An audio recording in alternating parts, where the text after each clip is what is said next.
कितना होना चाहिए, एक होना चाहिए। चर को के होना चाहिए एक, जैसे एक्स वाई जेड वाला जो है चर हमेशा एक है। इसी में चल रहे थे एक चर वाले रैखिक समीकरण जब हम लोग पढ़े थे, तो इसके क्रम में हम आपको बहुत बढ़िया इसका व्यापक रूप भी दिए थे, जैसे ए एक्स प्लस बी और बराबर 0। इसमें एक बहुत बड़ा पॉइंट है जिसमें हलों की संख्या निकाल लिए थे, याद है ना। जैसे इसी से रिलेटेड इसमें बोला भी गया था कि ए डज नॉट इक्वल टू 0 है, और यहां से भी आपको एक बात बताए थे जिसमें जो है चर का मान हमेशा निकालिएगा। तो यहां से जो x बराबर माइनस बी यानी x बराबर माइनस बी बाई ए निकला था, याद है ना। जब यहां तक आप लोग को जब निकल चुका था, उसके बाद जब हम लोग बात करने जा रहे हैं ना x equal to minus B by A, अब इसी से रिलेटेड हम आपको एक और बताने जा रहे हैं, जिससे ग्राफ के माध्यम से भी आपको दिखा दे।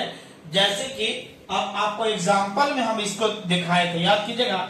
मान लेते हैं कि 3x प्लस 5 बराबर 0 दिया गया है, इस रूप में आ गया। अब कंडीशन है, हम इसको बोलेगा कि हल करें, तो हल करने के लिए आपको बोलेगा, एक मतलब है कि चर का मान ज्ञात कीजिएगा। याद कर लीजिएगा, जब चर का मान ज्ञात कीजिएगा तो यहां से 3x हो गया, और ये प्लस है तो उधर हो जाएगा -5 हो जाएगा, और ये जो गुना में है तो आपका x बराबर -5, और गुना में है तो बोलिए कोची में आ गया। अब ये जो कंडीशन है x बराबर 1 जो x बराबर -5/3 मिला है, इसका हल जो है वह ग्राफीय विधि से हम लोग इसको देखने का प्रयास करेंगे। ऐसे आपको निर्देशांक समिति में एक इसका ग्राफ के बारे में बहुत बड़ा डिटेल्स पढ़ाने वाले हैं। अब होता है कि x का मान बताइएगा -5/3 मिला है, इसके मतलब है एक कंडीशन याद कीजिएगा, इस पार्ट को याद कीजिएगा। आपको जब कभी कभी इसके बारे में डर लगता है, टेंशन मत लीजिए, इसके बारे में बहुत डिटेल्स आपको पढ़ाएंगे। जब हमने आपको निर्देशांक ज्यामिति अर्थात कोऑर्डिनेट ज्योमेट्री आप लोग को पढ़ाएंगे, वहां बहुत बढ़िया से इसको डिटेल्स बताने का काम करेंगे। लेकिन अभी वर्तमान में इसको समझने की कोशिश कीजिए। याद कीजिएगा, जो ये वाला है एक्स अक्ष है, और ऊपर वाला को हम लोग वाई अक्ष के नाम से जानते हैं जी। कोई दिक्कत है? एक्स अक्ष और वाई अक्ष, एक्स अक्ष और वाई अक्ष के कटान बिंदु को मूल बिंदु कहते हैं। मूल बिंदु का नियामक होता है वह 0 0। कंफर्म है? अब कंडीशन है बउआ कि इसको एक्स अक्ष है तो इधर एक्स डैश करेंगे, ऊपर वाई या नीचे क्या हो जाएगा, वाई डैश हो जाएगा। इसके बारे में के बाद जैसे प्लस माइनस की जानकारी इसको लेना है, तो याद कीजिएगा, आपको एकदम ठेठ भाषा में आपके ऊपर ही दिखाने का प्रयास करेंगे। दाया हाथ आपका जो है ना, दाया हाथ आपको प्लस होगा, बाया हाथ माइनस होगा। माथा पकड़ो प्लस, पैर पकड़ो माइनस, काम खत्म। अब हम इधर की ओर मुड़ देंगे, तो बताइए आपका दाया हाथ आपका क्या होगा, इधर प्लस में होगा, और बाया साइड में माइनस में, ऊपर प्लस में, और नीचे बोलो क्या होगा, माइनस में होगा जी। हम इस चीज को दिखाने का प्रयास करेंगे। x बराबर -5/3। अब बताइए कि x बराबर -5/3 आया है, लगभग इसको भाग कीजिएगा तब माइनस आएगा, 3 एकम 3 और 0.3 छक्के 18, 3 छक्के 18 यानी 1.6 के आसपास रहेगा। अब सोचिए, जो ये जो ग्राफ ऊपर बांटना होगा तो इधर प्लस में हो जाएगा, कि प्लस में बढ़ेगा 1 2 बढ़ेगा ना, और इधर में -1 और इधर -2, क्योंकि यह x अक्ष पर है जी। जब x बराबर -1.66 है, मतलब लगभग समझ सकते हैं कि x से लेकर के यहाँ बीच बीच में रहेगा, यानी 5 है, थोड़ा सा आगे जाएगा 1.66, मतलब यह 5 बटा कितना है 3, यानी x का मान, क्योंकि x बराबर -5/3 है, यह यहीं पर एक बिंदु काटा है, यहाँ पर एक बिंदु काटा है, मतलब है कि इसको जब खींचेगा तो इस रूप में आएगा। y के साथ कभी भी रिलेशन नहीं है, तो y का रिलेशन नहीं है, लेकिन x अक्ष को सिर्फ और सिर्फ कितने बिंदु पर काटा है, एक बिंदु पर। और जब x अक्ष को एक ही बिंदु काट रहा है, इसीलिए एक चर वाले रैखिक समीकरण के हलों की जो संख्या है ना, हलों की संख्या जो मिलेगा, एक और कितना मिलेगा, एक और केवल एक मिलता है। ध्यान बहुत इंपॉर्टेंट है बउआ, एक और केवल एक होती है। ये आपको पिछले वीडियो में आपको बहुत डिटेल्स पढ़ा चुके हैं। आज हम लोग शुरू करने जा रहे हैं एक चर वाले, माने समझ लीजिएगा, 2 चर वाले हम लोग रैखिक समीकरण पढ़ने जा रहे हैं। अब की तो एक चर लिया था, अब की लेंगे 2 चर वाले रैखिक समीकरण। इसको डिटेल्स आपने समझ लेते हैं तो आपका मैथ जो है अलजेब्रा का इससे रिलेटेड, इसी में हम आपको पढ़ाने वाले हैं कि देखिएगा उम्र पर आधारित, भिन्न पर आधारित एक भी क्वेश्चन नहीं छूटेगा, मैं वादा करता हूं। तो भिन्न पर आधारित है, सम लगातार सम संख्या पर आधारित है, लगातार विषम संख्या पर आधारित है, प्राकृतिक संख्या पर आधारित है। बहुत इंपॉर्टेंट चैप्टर चल रहा है। एक चीज आपका यदि कंप्लीट कर लिए, इसके मतलब है कि आपका काम हो गया होगा। तो हेडिंग डालिएगा, आपने याद कीजिएगा, दो चर वाले रैखिक समीकरण, रैखिक समीकरण। अब सोचिएगा कि जो है ना linear equation for any two variable का हम लोग पढ़ने जा रहे हैं। तो दो चर वाले इसका व्यापक रूप आपको कहीं मिले तो समझ, व्यापक रूप बहुत इंपॉर्टेंट होता है बउआ, समझ लीजिए। इसलिए हो गया कि अब क्या करता है ना कि ऑब्जेक्टिव बहुत ज्यादा देने लगा है। तो इस चीज को जानिएगा तो आपको जब याद रहेगा तो ऑटोमेटिक कंप्लीट हो जाएगा। इसका जो होता है याद कीजिएगा, ax प्लस bx और प्लस c और इक्वल टू क्या होता है, 0 होता है। जिसमें कहता है कि a और b जो है वह 0 नहीं होना चाहिए। a और b जो है 0 नहीं होना चाहिए, नहीं तो दोनों में से कोई यदि खत्म हो गया तो x नहीं y, यदि x यानी a और b दोनों में से यदि कोई खत्म हो गया तो एक से वो खत्म होगा तो एक ही चर y खाली बच जाएगा। क्लियर है? अब सोचिएगा इस रूप में दिया है समीकरण जी, तो आप सोच सकते हैं कि आपको कैसे करिएगा। इसको करने के पीछे थोड़ा सा समझ लीजिए, इसको क्या कीजिएगा, इसका एग्जाम्पल रूप में समझने का प्रयास करिएगा। आप सोचिए, बोलिए कहां से आप कैसे समझेंगे। नहीं, डरो नहीं, डरने की जरूरत नहीं है, हम आपको कंप्लीट कर करके दे रहे हैं, परेशान मत होइए। ठीक है, चलिए हम इसको मान लेते हैं कि ए का मान अपने मन से, बहुत लोगों को ग्राफ नहीं बनाने आता है, ग्राफ भी इसी में सिखाएंगे। ग्राफ से बहुत डर लगता है, 5 नंबर तो ग्राफ एकदम झोली में रखा है, यदि इसको जानते हैं। अब सोचिए जैसे हम सोच रहे हैं वैसे आप भी सोच सकते हैं। तो वैसे सोचेंगे तो ए का जो मान है ना, ए का मान अपने मन से रखेंगे तो याद कीजिएगा, ए का मान रखिएगा, सॉरी ए का बोल एक्स का मान अपने मन से रखेंगे तो कंफर्म है कि यहाँ से वाई का मान मिलेगा। या आपके मन नहीं कर रहा है, कोई बात नहीं, वाई का मान अपने मन से रखिए, तो वाई का मान यदि अपने मन से रखते हैं तो एक्स का मान मिलेगा। तो इसी तरह से रिलेटेड जो है हम आपको इसमें बताने वाले हैं। पहले समझिए कि थोड़ा सा लंबा वीडियो रहेगा, थोड़ा सा परेशान होने की जरूरत नहीं। चलिए हम एक एग्जांपल के रूप में लेते हैं, मान लेते हैं कि 2x प्लस 5y और प्लस 3 बराबर क्या लेते हैं, 0 आपका दिया। ये आपका समीकरण है जी। इसको हम कहेंगे कि ग्राफीय विधि से हल करो, इसको बोलेंगे ग्राफ पर दर्शाइए। तो ग्राफ पर दर्शाने के आपने क्या करेंगे, इसको दिमाग में तो अब लग रहा है कि करे तो क्या करें, कुछ करना नहीं है, डरिए मत। आपको किसका मान रखने का मन है बोलिए, या किसका मान पहले निकालना है, बहुत बढ़िया हो जाएगा। यदि हम मान लेते हैं कि वाला जी इसका x का मान निकालना है तो इस सब को उस साइड में आप भेज दीजिए, माने आपके लिए, नहीं तो जो से रख के बना सकते हैं। देखिए उससे क्या होगा कि आसानी हो जाएगा। ये 2x रख लिए और ये प्लस एक स्टेप जाएगा तो लेके चल सकते हैं, प्लस है तो उधर -3 और प्लस में 5y है तो -5y।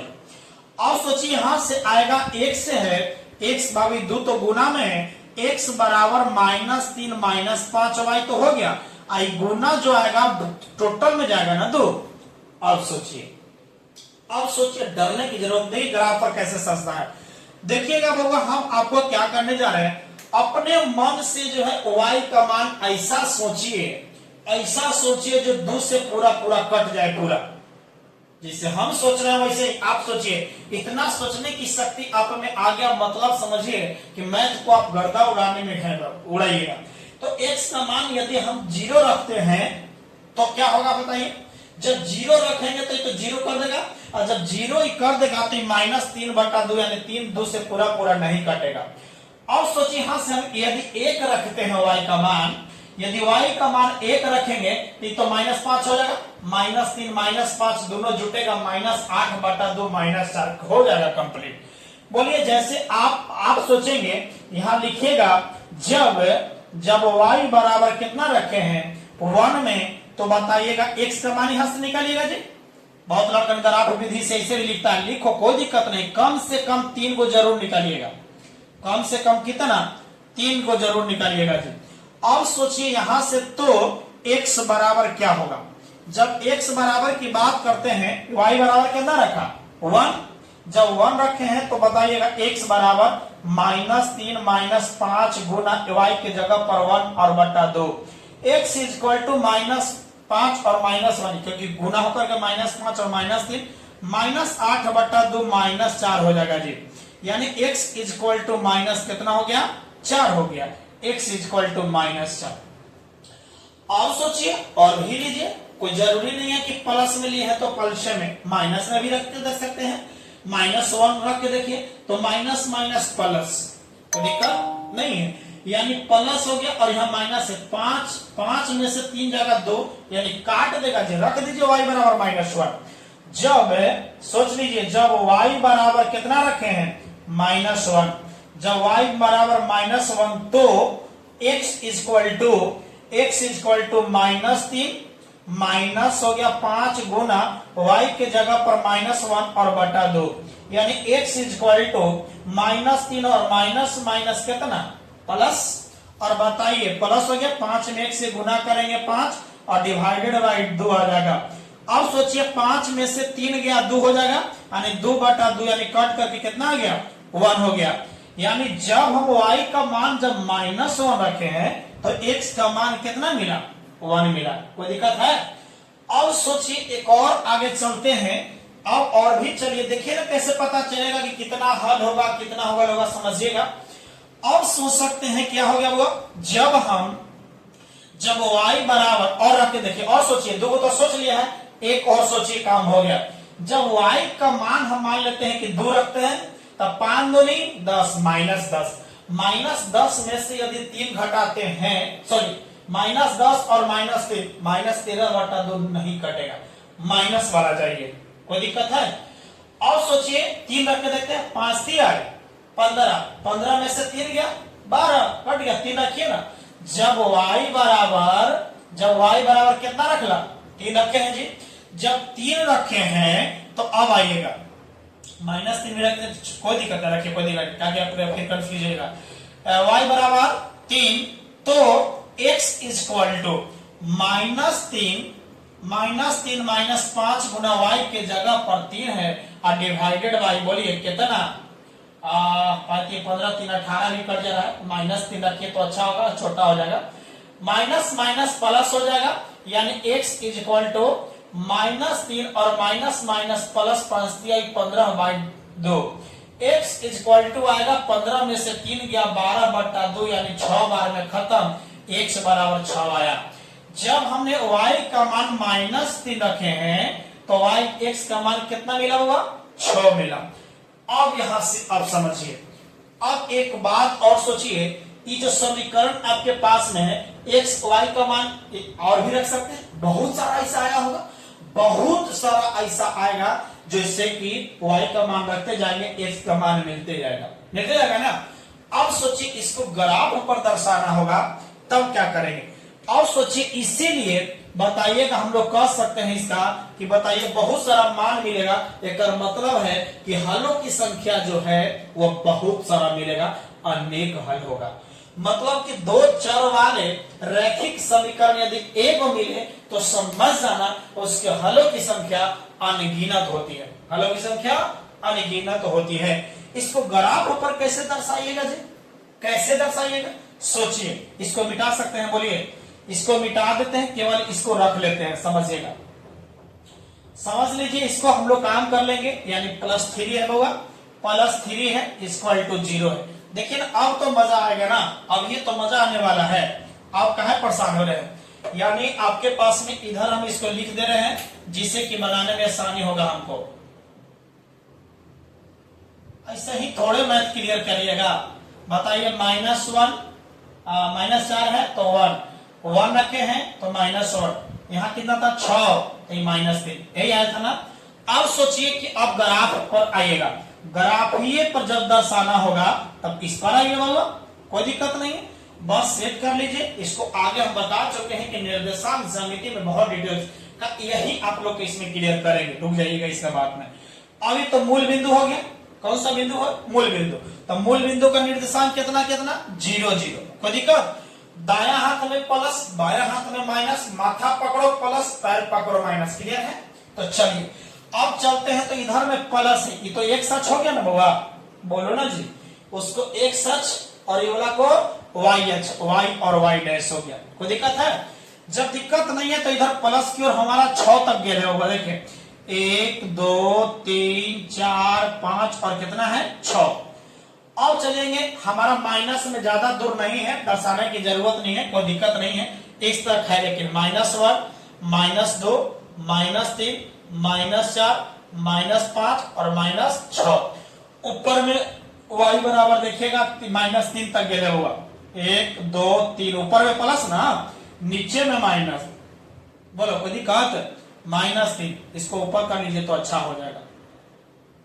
यानी -1 -2 -3 -4 -5 -6 और इसको इधर कर लीजिए, अच्छा होगा। -1 -2 -3 हो गया, -3 तक है। अब सोचिए जब x बराबर -4 है, जब x बराबर -4, x का मान बताइए उधर रखेगा कि इधर? माइनस तरफ बढ़िए तो यहाँ आएगा। अब तब y का मान कितना होगा? 1 प्लस में। मतलब है कि इसके सामने जो पॉइंट आएगा यही तो आने वाला है, यही तो आने वाला है 1 वाला पॉइंट आपका यहाँ एक आया। फिर x बराबर 1 रखा है प्लस में, है ना? 1 रखा है प्लस में, तो y बराबर -1 रखा गया। देख रहे हैं ना, इधर की ओर बढ़ रहा है बाबू आपका, यहाँ बढ़ गया। बढ़ा कि नहीं बढ़ा? जब x बराबर 6 है, x बराबर 6 है तो y बराबर -3 आया। देखो y बराबर कितना आ गया? सॉरी यहाँ आपको ऊपर प्लस माइनस में जाएगा। x बराबर 1 तो y बराबर -1। देखिए यहाँ मिलेगा, वही तो यहाँ रहा ना। जब x बराबर 6 मिला तो y बराबर -3 और 6 के सामने। देखिए डरिए नहीं, आपको इतना क्लियर करवाएंगे। अब ये जो आपको जो सीधा रेखा जब भी आप कीजिएगा ना इसको, तो आपको एकदम सीधा ही रेखा मिलेगा, कंफर्म रहिएगा बाबा। ये आपको जो कभी भी मिलेगा वो आपको सीधा रेखा मिलेगा, कंफर्म रहिए। आप स्केल यहाँ तो है नहीं तो स्केल से हम आपको दिखा देते। और स्केल लगाइए और स्केल पर दर्शाइए। ये जो रेखाएं हैं इसी तरह से और भी रेखाएं मिलेगा तो समझिए बहुत सारा रेखाएं मिलेगा। इसीलिए समझ लीजिएगा, इसीलिए जो है, इसीलिए ध्यान दीजिएगा, दो चर वाले रैखिक समीकरण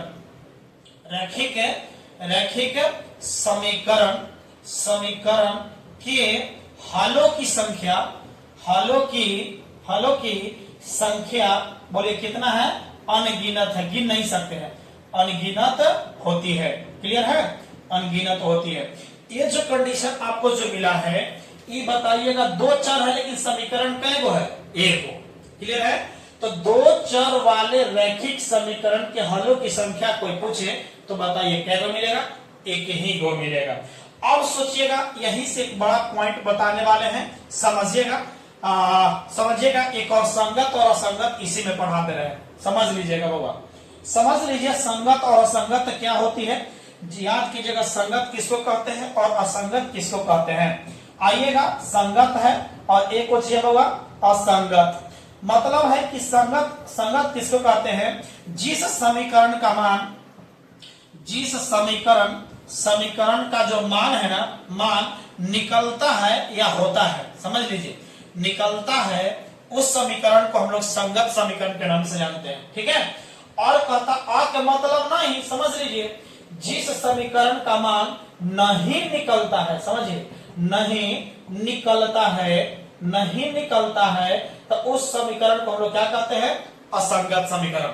अब आप अपने बताइए, दो चर वाले जो रैखिक समीकरण मिला है, दो चर वाले रैखिक समीकरण के हलों की संख्या अनगिनत, मतलब बहुत सारा निकलेगा। और जब बहुत सारा निकलेगा इसका मतलब है कि वह संगत है। क्या संगत है? तो बोलिएगा संगत है। बोलिए अतः यह कोचिया बाबा संगत है। क्लियर है कि नहीं है? चलिए, ये बात आपने क्लियर हो गया। चलिए मिलते हैं अगले वीडियो में। चैनल को लाइक और सब्सक्राइब जरूर कीजिए, और क्योंकि वीडियो जो है बहुत लंबे जाएंगे और मजा आएगा पढ़ने में। Thank you so much.